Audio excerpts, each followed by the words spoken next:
هل ممكن النحل يقتل الإنسان؟ بص يا سيدي، السؤال ده يمكن يبان غريب شوية. يعني إيه؟ هل نحلة صغيرة كده ممكن تقتل إنسان؟ بس الحقيقة الموضوع مش بسيط زي ما أنت فاكر. خلينا نتكلم كده بهدوء ونفهم الصورة كاملة. أول حاجة لازم نبقى متفقين عليها إن النحل مش عدوك أصلا، بالعكس ده من أهم الكائنات على كوكب الأرض. يعني ببساطة من غير النحل في نباتات كتير مش هتتكاثر، وده ممكن يأثر على الأكل والزراعة بشكل كبير جدا. يعني النحل مش بس مش خطر، ده كمان مهم جدا لينا. طيب نخش في المهم بقى، هل النحل ممكن فعلا يقتل الإنسان؟ الإجابة المختصرة هي ممكن، بس مش في كل الحالات. يعني ايه الكلام ده؟ يعني الموضوع بيعتمد على ظروف معينة. خلينا نبدأ بأبسط حاجة، لسعة النحل الواحدة. لو نحلة لسعتك في الطبيعي هتحس بألم شوية، مكان اللسعة يحمر ويمكن يورم بسيط، وخلاص على كده. ملايين الناس بيتلسعوا كل سنة والموضوع بيعدي عادي جدا.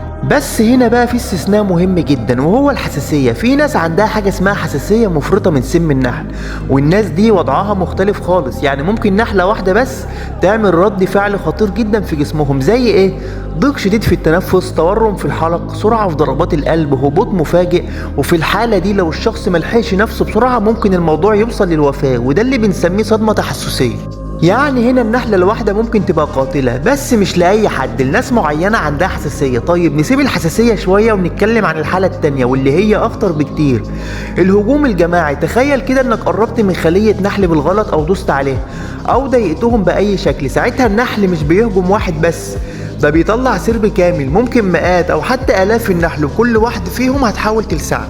ساعتها بقى المشكلة مش في لسعة واحدة، المشكلة في العدد، لأن كل لسعة فيها سم، ولما السم ده يدخل الجسم بكميات كبيرة ممكن يسبب تسمم، والتسمم ده ممكن يؤدي لتلف في العضلات، مشاكل في الكلى، تأثير على القلب، وأحيانا فشل في أعضاء الجسم، وفي الحالات الشديدة ممكن يؤدي للموت. في دراسات بتقول إن الإنسان ممكن يتحمل عدد معين من اللسعات، لكن لما العدد يزيد جدا الجسم يبدأ ينهار. يعني ببساطة مش النحلة الواحدة هي المشكلة، لكن العدد الكبير هو اللي ممكن يبقى قاتل. طيب في نقطة تانية مهمة جدا، وهي نوع النحل نفسه. مش كل النحل زي بعض. في نوع اسمه النحل الأفريقي، أو اللي الناس بتسميه النحل القاتل. النوع ده بيتميز انه عدواني اكتر، بيتحفز بسرعة وبيهاجم بأعداد كبيرة جدا. يعني لو قربت منه ممكن تلاقي نفسك في موقف صعب جدا. لكن برضو لازم نفهم حاجة، حتى النحل القاتل مش بيهاجمك من غير سبب، هو بيهاجم لما يحس ان في خطر على الخلية. يعني في كل الاحوال النحل مش بيجري ورا الناس عشان يقتلهم، ده رد فعل دفاعي. طيب نعمل ايه عشان نحمي نفسنا؟ بص الموضوع بسيط. اول حاجة لو شفت نحل خليك هادي، ما تحاولش تضربه ولا تزعقه ولا تتحرك بعنف. تاني حاجة ابعد بهدوء وسيب المكان. تالت حاجة لو لقيت سرب بيهاجمك اجري فورا لمكان مقفول زي عربية او بيت، وما تقفش تحاول تقاوم لان العدد هيبقى ضدك.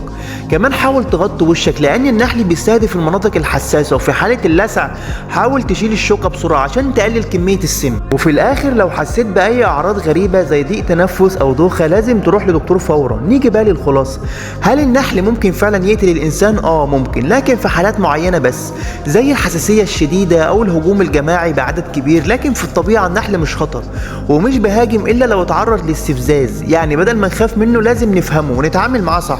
وفي النهاية النحل مش عدوك، ده كائن مهم جدا للحياة، بس زي أي حاجة لو استخفينا بيه ممكن يبقى خطر. ولو وصلت لحد هنا قولي في الكومنتات، عمرك اتلسعت من نحلة قبل كده؟ واعمل لايك واشترك عشان تشوف فيديوهات تانية أقوى.